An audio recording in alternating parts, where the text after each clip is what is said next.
2671 Low-Tac System, Orbit of Low-Tac 3, Commander Zuna Wolf, TRSC Phantom Queen, 4th Fleet Offensive Expeditionary Unit. Aboard the bridge of her warship, an atmosphere of controlled chaos surrounded Commander Zuna as she and her officers coordinated their strategic assault against a weakening enemy. Lieutenant Yamato led a smaller fleet of frigates, each carrying a well-equipped battalion of Marines prepared for ground operations. Meanwhile, Yari managed the tactical planning of the Central Battle Group, which remained at a distance, overseeing operations with a careful hand.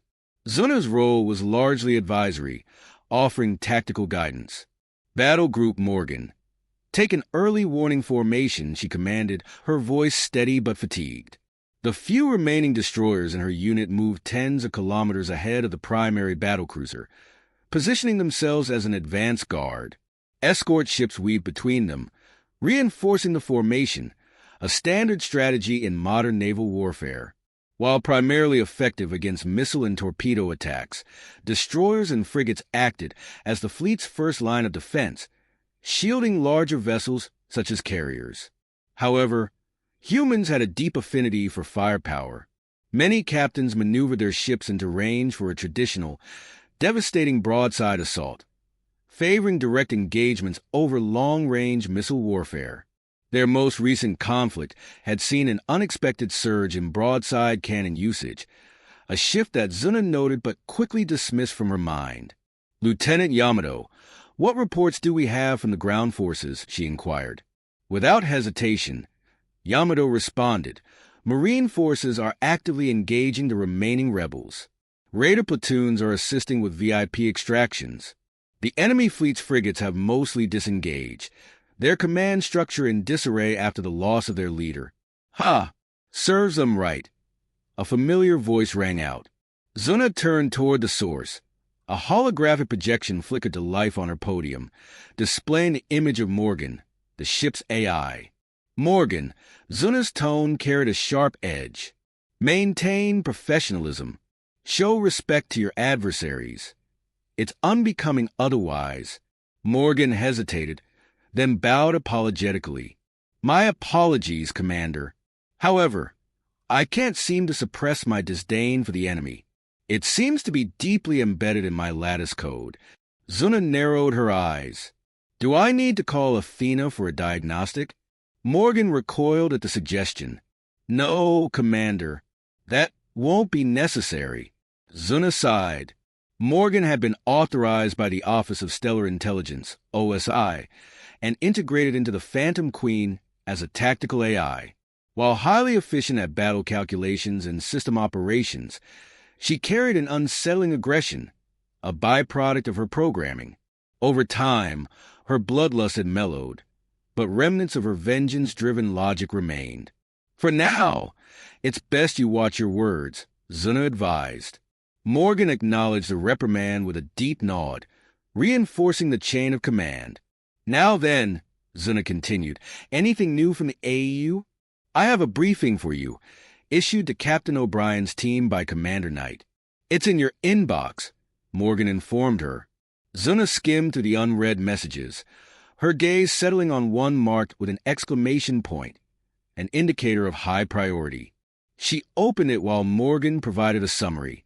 "It appears they've captured a Tuscan slaver," the AI stated. "As a result, they've altered their original course. The crew will enter cryogenic stasis for the journey and should awaken upon reaching Atlas." Zuna frowned. She disliked cryosleep.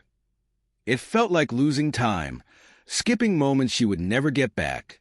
Yet she understood its necessity.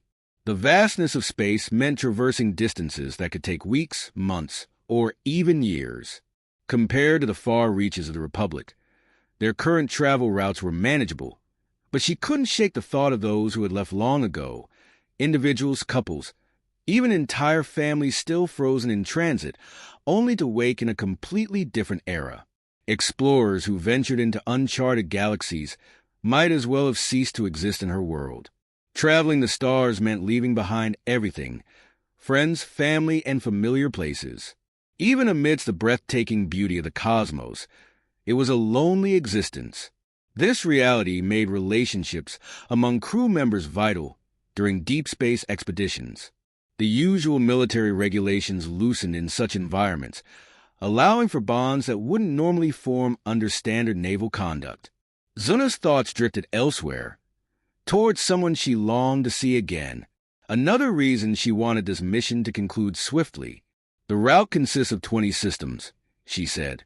They want us to assess each one, but I find that impossible within the given time frame. Her crew exchanged glances as she spoke. Lieutenant Commander Grace was the first to voice his skepticism. "Whatever will we tell them?" he asked with a smirk, sarcasm lacing his words. Lieutenants Yari and Yamato shared a similar curiosity. Morgan interjected, "If I may, I believe we can alter our mission parameters to align with Raptor Team protocol by issuing a critical threat designation for the Atlas system." Zuna leaned back in her chair, resting her chin on her wrist. "That's a bold move," she murmured. Grace, on the other hand, looked stunned. "You can't be serious. That would be a blatant violation of protocol and would have OSI breathing down our necks." Zuna nodded in agreement. Commander Grace is right. Flagging Atlas as a critical threat without solid evidence would raise too many questions. "I'm not looking to have my command stripped over something like this." Morgan, clearly disheartened, withdrew from the discussion. However, the topic piqued the interest of both Yamato and Yari. "How would that be a breach of protocol?" Yamato asked, curiosity evident in her tone. Yari nodded, sharing her intrigue. Zuna gestured toward Grace, allowing him to explain. "As you should know," he began, "stellar threats are categorized based on their severity. Each level determines the necessary response. Routine, urgent, immediate," Yari interjected. "And then critical," Grace confirmed. "The higher the threat level, the more extreme the reaction.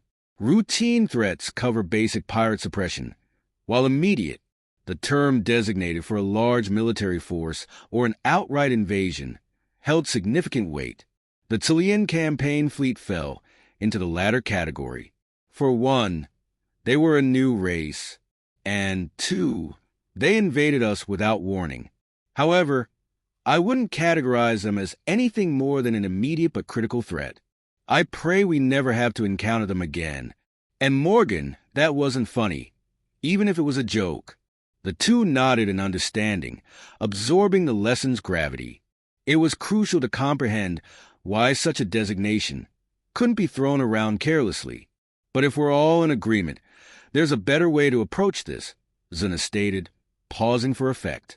Intrigued, they leaned in, anticipation etched across their faces, waiting for her proposal. "We use the Raptor A's as an excuse," she announced. "Morgan, gather the data from Commander Knight and prepare a report for headquarters, with modifications. Yari, initiate mission planning with the Chilean fleet to assume our duties. I'll draft a statement they can't possibly refuse. Yamato, expedite our forces groundside and find a temporary overseer for the planet." With a flurry of orders, her team sprang into action. Each directive was executed with careful precision and foresight, ensuring the ground forces had ample time to complete their objectives while the fleet stood by for further commands. Mid-2-671, patrol of the Arm of Galora. Champion Takari Kerala, Legion Night Fleet. Upon waking, Takari was not met with the blaring alarms of distress, but with the low, steady hum of the ship systems. The air circulated smoothly through the vents, a far more welcome sound than the shrill alert she despised. Recent retrofits had adjusted alarm frequencies to avoid deafening her kind, a small but necessary improvement. As the doors of the bridge slid open, she was greeted by the ever-enthusiastic Kieran Nee. "Lady Takari, our champion, did you rest well? Shall I fetch you a wakeful drink?" By now, she had grown accustomed to his exuberance, though she hardly welcomed it so early in her shift. "Lower your tone for your own sake, Nee. It's too early for such energy. Learn to temper your enthusiasm, or I'll temper it for you." Though her words were sharp, her delivery was measured.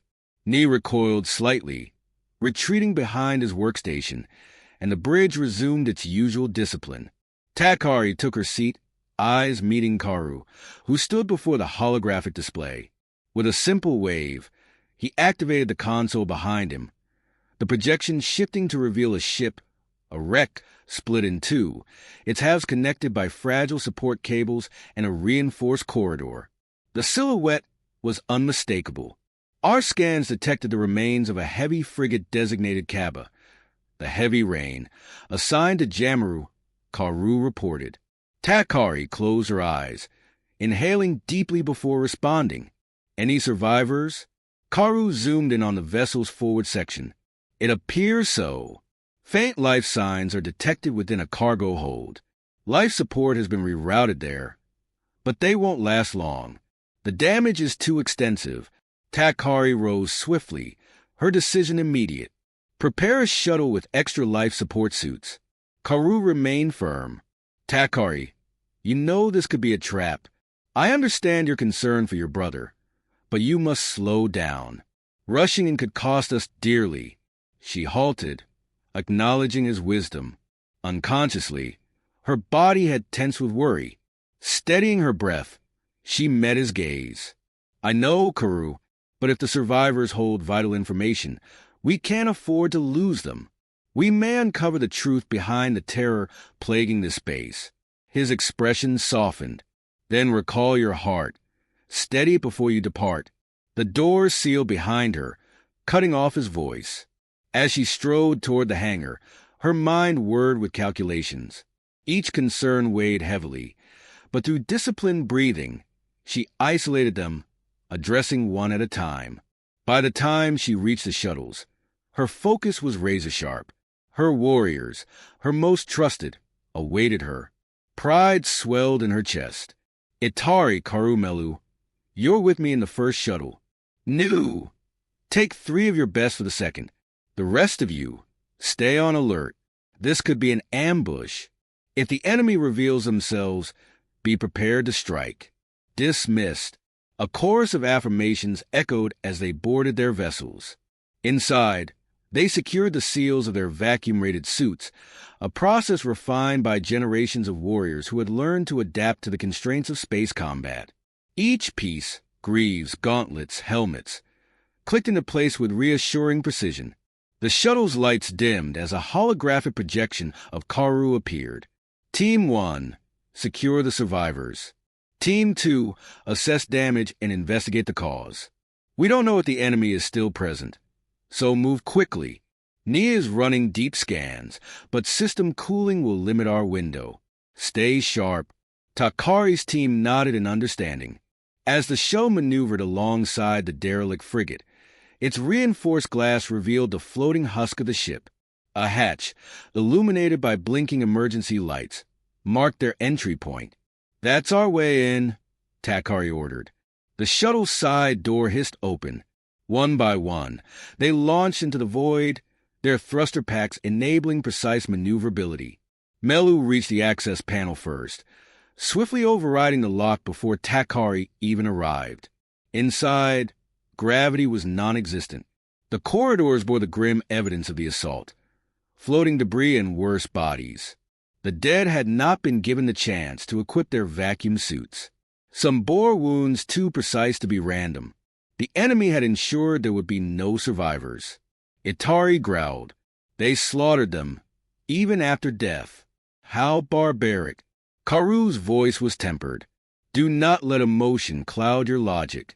Eliminating the fallen ensures no surprises.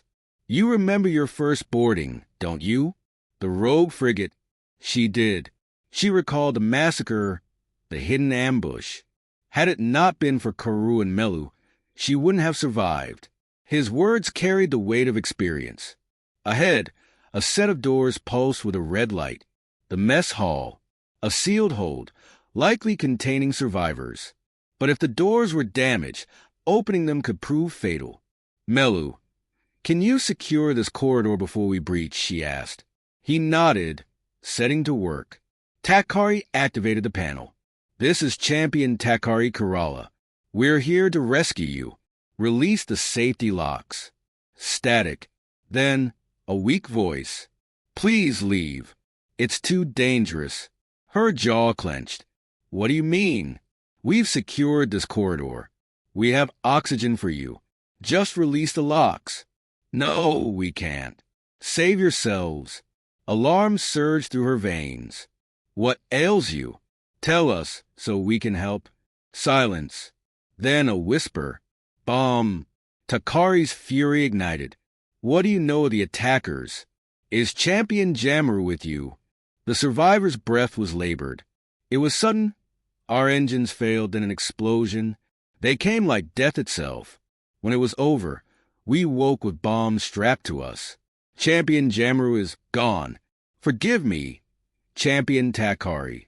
His breathing slowed, then ceased. The panel went silent. Takari's grip tightened. Melu, open the doors. Karu Itari, take cover. As the doors slid open, she braced for detonation. Instead, there was only the lifeless form of the warrior she had spoken to. Takari steeled herself. No more losses today. We save who we can, and then we make them pay